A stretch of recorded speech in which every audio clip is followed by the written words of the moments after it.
Assalamualaikum warahmatullahi wabarakatuh.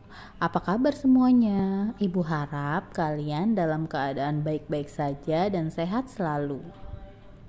Hari ini kita akan belajar tentang kelompok sosial. Adapun kompetensi dasarnya, yang pertama, memahami pengelompokan sosial di masyarakat dari sudut pandang dan pendekatan sosiologis. Yang kedua, menalar tentang terjadinya pengelompokan sosial di masyarakat dari sudut pandang dan pendekatan sosiologi. Selanjutnya, peta konsep. Nanti Ibu akan menjelaskan tentang pengertian kelompok sosial dari para ahli, kriterianya, serta syarat-syarat kelompok sosial dan contoh-contohnya di masyarakat. Pengertian kelompok sosial. Menurut Paul B. Horton, kelompok berarti setiap kumpulan manusia secara fisik, misalnya sekelompok orang yang sedang menunggu bus kota. Menurut Roland L. Warren, satu kelompok sosial meliputi sejumlah manusia yang berinteraksi dan memiliki pola interaksi yang dapat dipahami oleh anggotanya secara keseluruhan. Menurut Mayer Pollack, sejumlah orang yang saling berhubungan dalam sebuah struktur. Contohnya seperti kelas kalian nih, sosiologi kelas 11 IPS 1, 11 IPS 2, dan 11 IPS 3. Menurut Wilahuki, kelompok merupakan suatu unit yang terdiri dari dua orang atau lebih yang saling berinteraksi atau saling berkomunikasi, contohnya keluarga.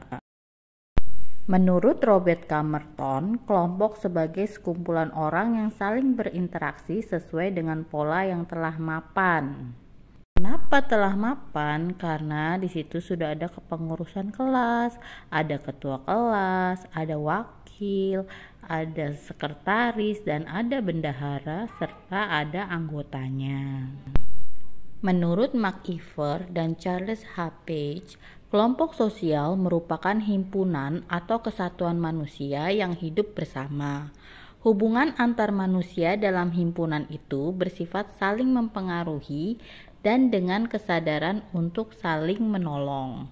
Dari pengertian beberapa ahli dapat kita simpulkan kelompok sosial adalah kumpulan individu yang memiliki hubungan dan saling berinteraksi sehingga mengakibatkan tumbuhnya rasa kebersamaan dan rasa memiliki. Kelompok berbeda dengan kerumunan dan publik. Kerumunan terjadi apabila sejumlah orang berada di suatu tempat karena sesuatu yang menarik perhatian bersama. Contohnya antrian orang membeli karcis di bioskop. Sedangkan publik, kumpulan manusia yang memiliki perhatian pada hal yang sama, namun tidak berkumpul pada satu tempat. Contohnya seluruh pemirsa televisi yang menyaksikan acara televisi. Jadi tidak semua kumpulan manusia itu adalah kelompok sosial. Ada beberapa kriteria kelompok sosial menurut Robert Camerton. Yang pertama, memiliki pola interaksi, baik itu individu dengan individu, individu dengan kelompok maupun kelompok dengan kelompok. Yang kedua, pihak yang berinteraksi mendefinisikan dirinya sebagai anggota kelompok. Jadi dia mengakui bahwa dia adalah bagian dari anggota tersebut. Yang ketiga, pihak yang berinteraksi didefinisikan oleh orang lain sebagai anggota kelompok. Jadi dia diakui sebagai bagian dari kelompok tersebut. Selanjutnya, syarat kelompok sosial menurut Soejono Sukamto. Yang pertama, adanya kesadaran sebagai bagian dari kelompok yang bersangkutan. Yang kedua, ada hubungan timbal balik antara anggota yang satu dengan yang lain dalam kelompok itu. Yang ketiga, ada suatu faktor pengikut yang dimiliki bersama oleh anggota-anggota kelompok, sehingga hubungan di antara mereka bertambah erat.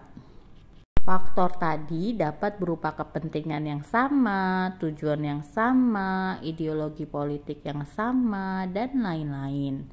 Yang keempat, memiliki struktur, kaidah, dan pola perilaku yang sama. Dan yang kelima, bersistem dan berproses.